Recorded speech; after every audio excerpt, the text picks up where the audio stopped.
A Vila das Rendas Brancas dormitava, como um segredo bem guardado, no abraço de colinas que se ondulavam sob o céu, pintadas com o verde mais viçoso que a natureza podia oferecer. Um rio de águas cristalinas serpenteava por entre elas, seu murmúrio constante e suave sendo a trilha sonora ancestral daquele lugar. Ali, numa casinha caiada com esmero, cujas janelas pareciam olhos curiosos observando o passar dos dias, vivia Dona Isabela.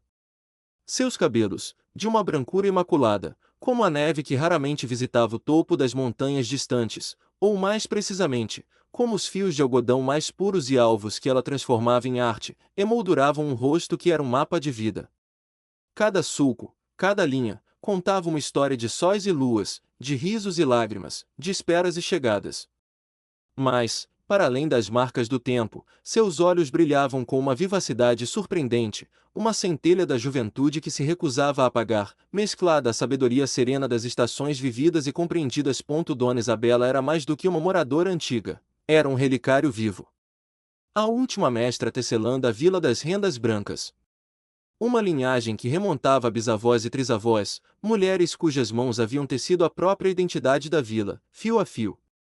As suas, embora agora nodosas e com um tremor persistente que denunciava o peso dos anos, ainda guardavam a memória muscular, a precisão e os segredos ancestrais. Eram mãos que sabiam a linguagem dos fios, a alquimia de transformar a simplicidade do algodão, da lã, da seda, em tapeçarias que eram pura poesia visual. Peças que narravam caçadas míticas, romances proibidos, a fundação da própria vila, a chegada do rio, tudo sem precisar de uma única palavra escrita. Eram histórias que se sentiam, que se viam, que quase se ouviam no silêncio da contemplação. Lembrou-se de sua própria infância, sentada aos pés de sua avó, a imponente Dona Aurora, cujas mãos pareciam ter a força das raízes e a delicadeza das pétalas. Foi com ela que aprendeu a cardar a lã, a tingir os fios com cascas de árvores, raízes e flores colhidas nas matas ciliares, segredos de pigmentos que conferiam às tapeçarias cores que o tempo mal usava desbotar. Lembrou-se da paciência infinita da avó ao lhe ensinar a montar a urdidura no tir, a passar a lançadeira, a bater o pente com a firmeza e o ritmo certos. Cada fio, Isabela, dizia a avó, com sua voz rouca e terna, tem uma alma. E só quando você respeita a alma de cada um é que eles concordam em dançar juntos para formar o desenho. Contudo, essa herança preciosa trazia consigo um peso. O coração de Dona Isabela se apertava com uma angústia miúda, mas persistente, sempre que seus olhos repousavam sobre a juventude da vila. Via-os como botões de flor que hesitavam em desabrochar, murchando antes mesmo de mostrar suas cores ao sol. Rapazes como Mateus, por exemplo. 20 anos, um corpo forte, talhado para o trabalho, mas com um olhar que vagava inquieto, perdido, e ombros que se curvavam sob o peso invisível de uma desesperança crônica. Ele já tentará a sorte na cidade grande, voltando meses depois com o gosto amargo da desilusão e a sensação de que não pertencia a lugar nenhum. Desde então, passava os dias numa lassidão resignada, a energia da juventude se esvaindo em suspiros e omissões. Moças como Clara, de 19 anos, era um outro exemplo que lhe doía. Clara possuía um talento artístico que saltava aos olhos em seus rabiscos furtivos em cadernos velhos, desenhos de flores com detalhes incríveis, padrões geométricos complexos, rostos expressivos. Mas sua timidez era um muro quase intransponível. Suas ideias, brilhantes e originais, escondiam-se como flores assustadas que se fecham ao menor toque, temendo o julgamento, a exposição, o fracasso. Suas palavras eram poucas, seus gestos contidos, seu potencial um tesouro enterrado. Havia também João, o mais novo do grupo, com seus 17 anos e uma risada fácil que podia, por vezes, ser ouvida do outro lado da praça. Sua energia era como um potro selvagem, vibrante, cheia de vida, mas sem rumo. Essa mesma vitalidade, não encontrando um canal construtivo, por vezes o desviava para pequenos problemas, uma vidraça quebrada numa brincadeira mais afoita, uma discussão mais acalorada com os comerciantes, desafios tolos aos amigos. Nada grave, mas o suficiente para carimbar-lhe a fama de caso perdido entre os mais conservadores. E Sofia, a mais velha dos quatro, com 22 anos, era a personificação do ceticismo. Inteligente, observadora e com uma língua afiada, ela não poupava críticas ao que considerava um lugar parado no tempo, uma relíquia fadada ao esquecimento. Sonhava abertamente em partir, em buscar conhecimento e oportunidades em qualquer outro lugar que não fosse a Vila das Rendas Brancas. Lia livros que chegavam com atraso pela única livraria da cidade vizinha e alimentavam um desprezo velado pelas tradições que, para ela, apenas acorrentavam a vila ao passado. Eles, e tantos outros como eles, passavam os dias num ciclo repetitivo e estéril, vagueando entre a praça poeirenta, onde as horas se arrastavam sob o sol inclemente, e as margens do rio, onde atiravam pedras na água e viam seus reflexos se misturarem à correnteza, sem saber que direção tomar. O futuro, para eles, parecia um novelo que alguém havia emaranhado de propósito, impossível de ser desfeito. A vila em si parecia sofrer de uma melancolia semelhante. Antigamente, o som dos teares ecoava por quase todas as ruas. As rendas brancas não eram apenas um nome, mas a descrição literal da principal fonte de sustento e orgulho local. As peças tecidas ali viajavam para mercados distantes, adornavam casas importantes. Mas, com o tempo, a industrialização trouxera tecidos mais baratos, e os jovens, buscando o progresso, foram abandonando o ofício ancestral, considerado lento, trabalhoso demais. As oficinas fecharam uma a uma, os teares emudeceram, e a arte foi se esvaindo, restando apenas na memória dos mais velhos e nas mãos de Dona Isabela. Certa tarde, enquanto o sol poente pintava o céu com matizes de laranja e violeta, e o tiro em sua varanda permanecia silencioso, coberto por um lençol branco para protegê-lo do sereno, uma ideia, frágil como o primeiro fio da urdidura, mas persistente como o gotejar da água na pedra, começou a se formar em sua mente. Ela observou suas próprias mãos, que tanto haviam criado, tanto haviam consolado, tanto haviam trabalhado. E pensou nas mãos dos jovens, fortes, ágeis, mas desocupadas ou, pior, ocupadas com a inquietação do nada a fazer. As mãos, murmurou para o vento que balançava suavemente as samambaias penduradas, precisam de um propósito para não se perderem no vazio. Elas anseiam pelo toque, pela criação. E talvez um leve sorriso brincou em seus lábios, os corações também precisem de um fio condutor.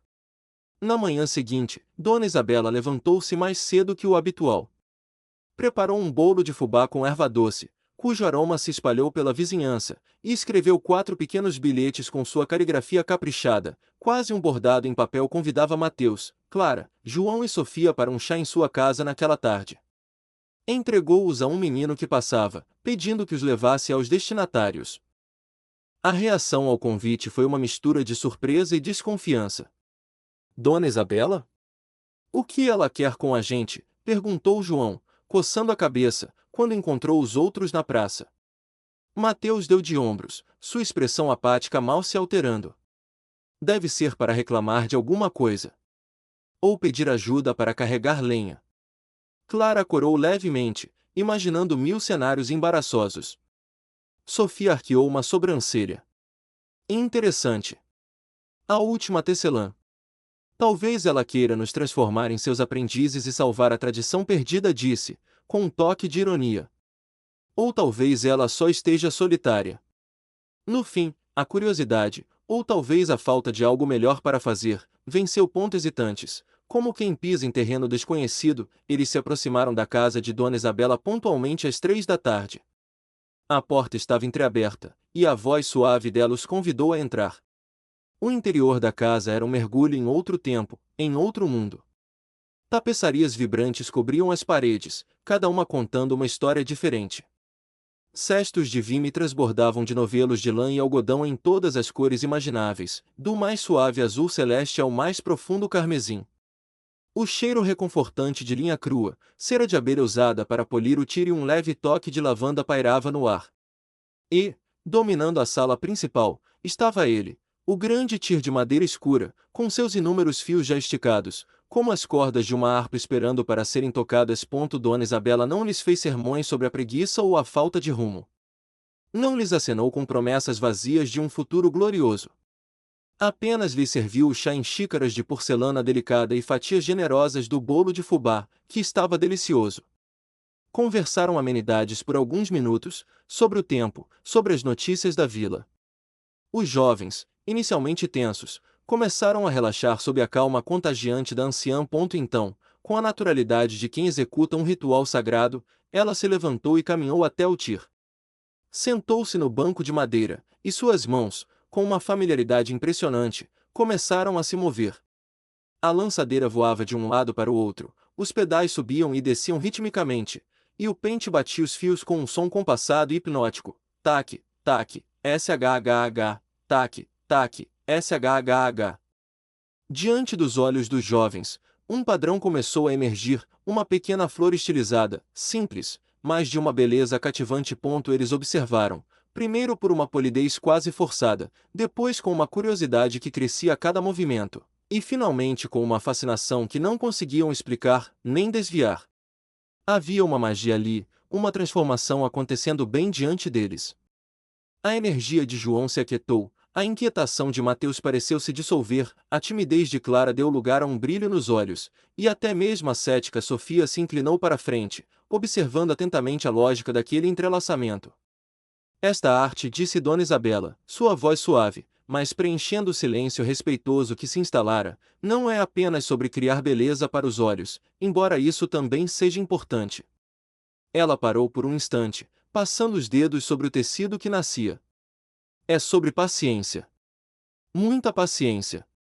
É sobre entender que cada fio, por mais simples ou insignificante que pareça aos olhos apressados, tem seu lugar, sua função, sua importância vital no desenho final.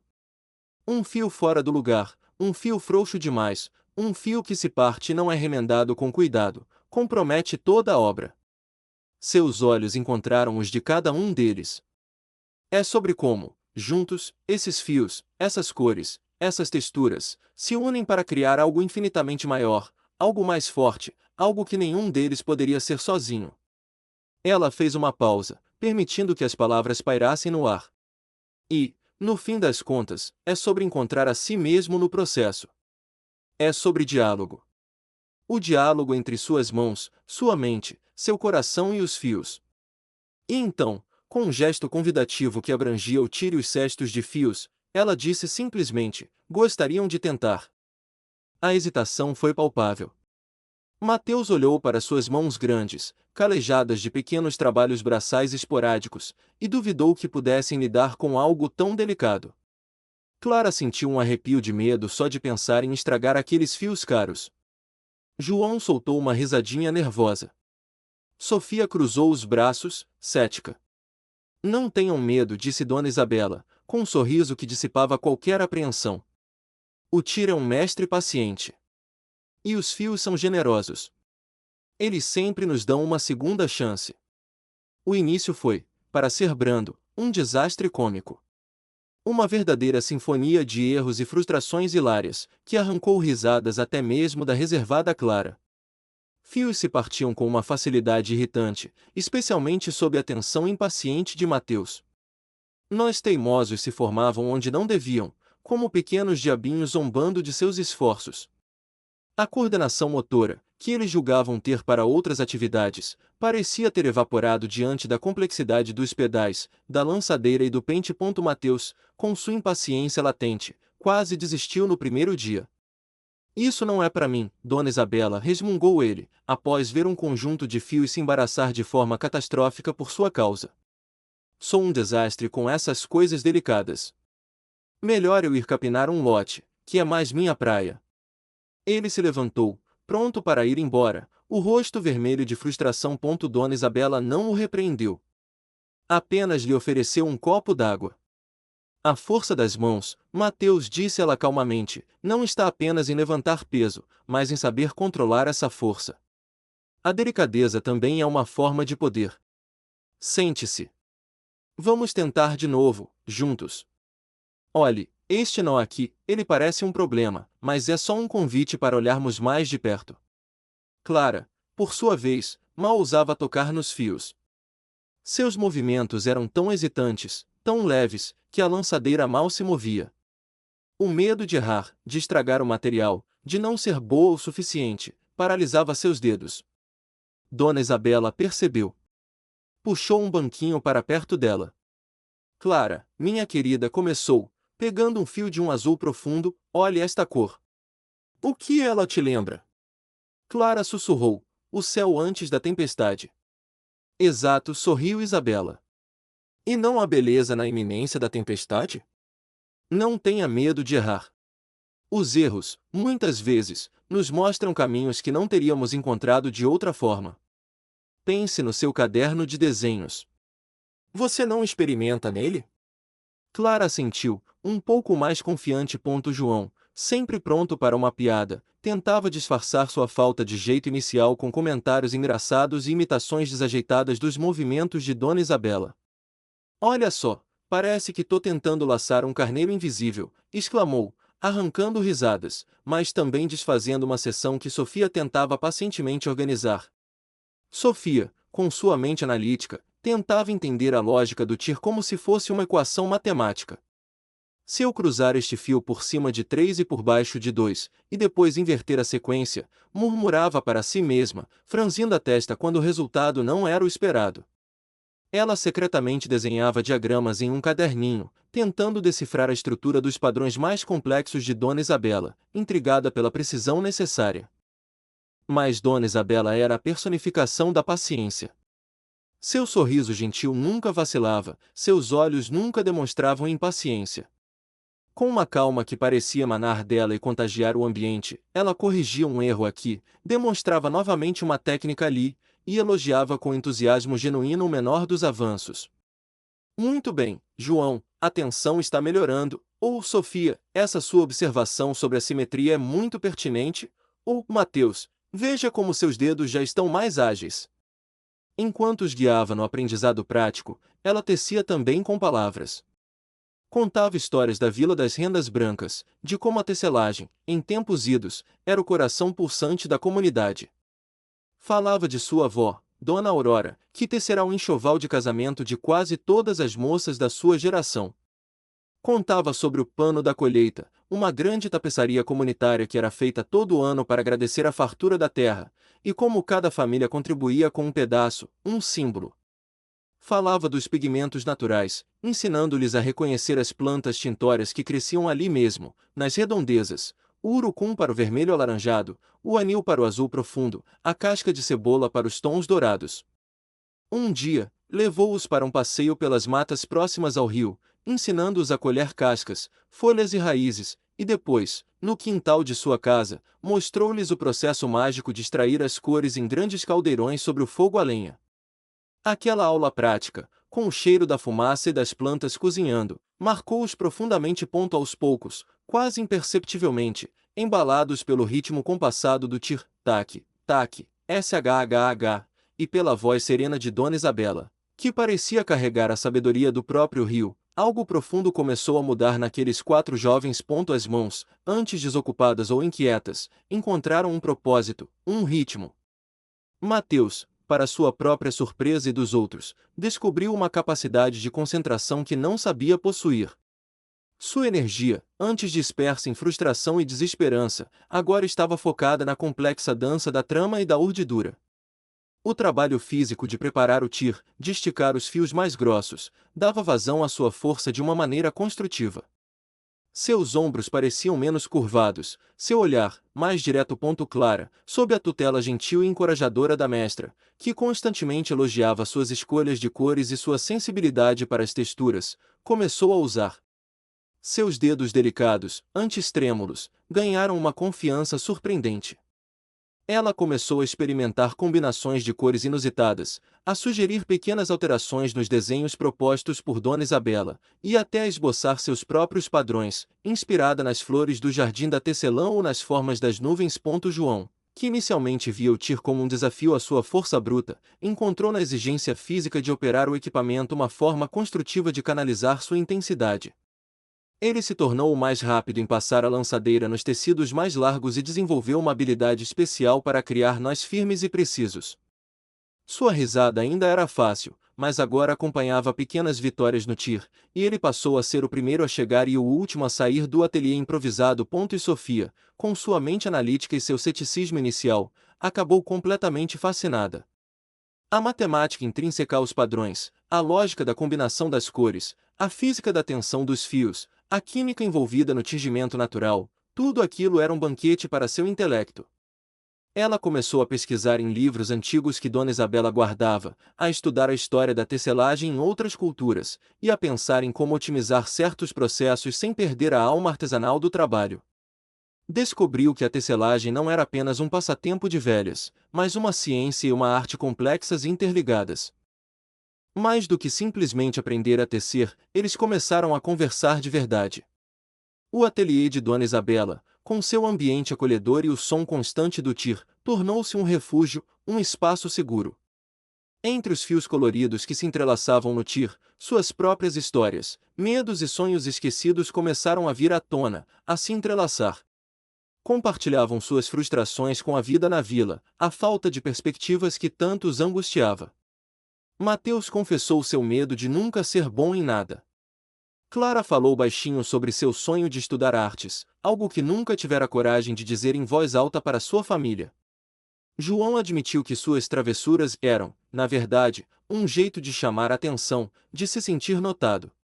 Sofia, surpreendendo a todos, falou de sua solidão intelectual na vila e de seu desejo de encontrar pessoas com quem pudesse discutir ideias. Dona Isabela, na maior parte do tempo, ouvia mais do que falava.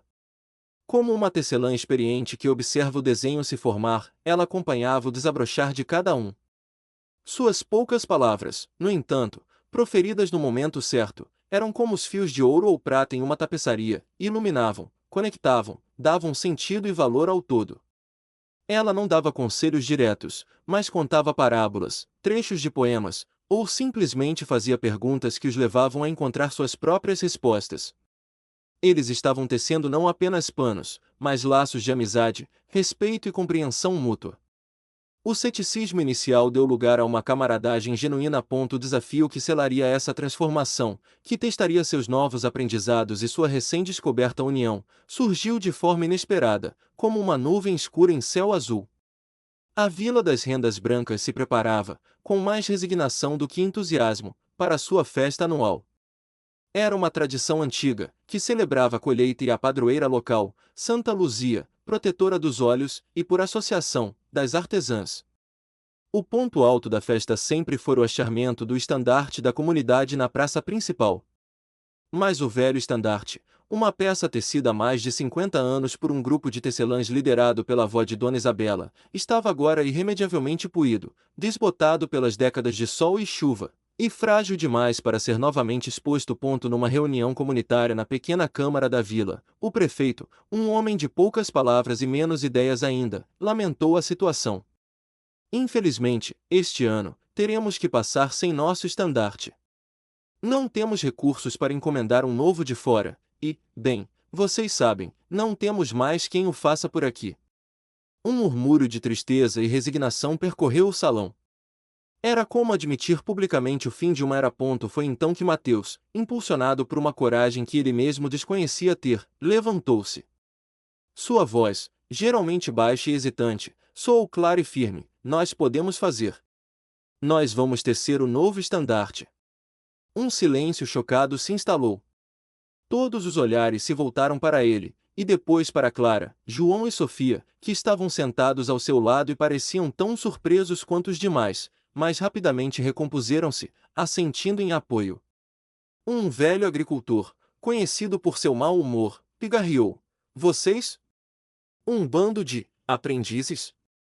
Isso é trabalho sério, rapaz, não é brincadeira de criança. Outros cochichavam, alguns com escárnio, outros com uma ponta de curiosidade. Mas a firmeza no olhar de Mateus não vacilou. Clara, superando um nó na garganta, acrescentou: temos uma boa mestra. E eu posso tentar desenhar algo novo, que represente nossa vila hoje. João, com seu entusiasmo habitual, mas agora temperado com uma seriedade recém-adquirida, completou: força e vontade não nos faltam. Sofia, com sua praticidade, já calculava mentalmente: precisaríamos de muito fio e tempo, mas é factível. A presença de Dona Isabela, que estava sentada discretamente nos fundos, e que nesse momento se levantou e caminhou lentamente até o centro, deu o peso final à proposta. Eles podem, disse ela, sua voz calma silenciando todos os murmúrios. Eles têm a habilidade, a paixão e O mais importante, eles têm o desejo de honrar nossa vila. Eu os guiarei. A decisão foi tomada, não sem alguma relutância por parte dos mais céticos, mas com uma faísca de esperança acendendo-se nos corações da maioria. Os dias que se seguiram foram de uma intensidade febril. O ateliê de Dona Isabela tornou-se o coração pulsante da Vila das Rendas Brancas. Trabalharam juntos, noite e dia, movidos por um senso de propósito que transcendia o cansaço. Cada um contribuiu com sua habilidade recém-descoberta, suas ideias, sua dedicação total. Clara, depois de muitas noites em claro, rabiscando e apagando, finalmente apresentou um desenho que deixou todos maravilhados. Ela não apenas replicou os símbolos antigos, mas os reinterpretou. O rio não era apenas uma faixa azul, mas fluía com um vigor renovado. As colinas ganharam tons mais vibrantes. As flores tradicionais da vila, como a Maria Sem Vergonha e o Brinco de Princesa, foram entrelaçadas com brotos novos e viçosos. E, no centro, em vez do antigo brasão quase apagado, ela desenhou um sol nascente, com raios que se espalhavam por toda a tapeçaria, simbolizando o futuro, a renovação, a esperança. A escolha das cores foi uma aventura à parte. Com a ajuda de Sofia, que pesquisou as melhores combinações e a durabilidade dos pigmentos, eles passaram dias tingindo os fios, usando as técnicas que Dona Isabela lhes ensinara, mas também experimentando novas misturas, buscando tons que refletissem a visão de Clara. Mateus e João, antes tão diferentes em seus temperamentos, trabalharam no grande tir com uma sincronia surpreendente. A força de ambos era necessária para manejar os pentes mais pesados do estandarte, que era muito maior do que qualquer coisa que já tivessem tecido.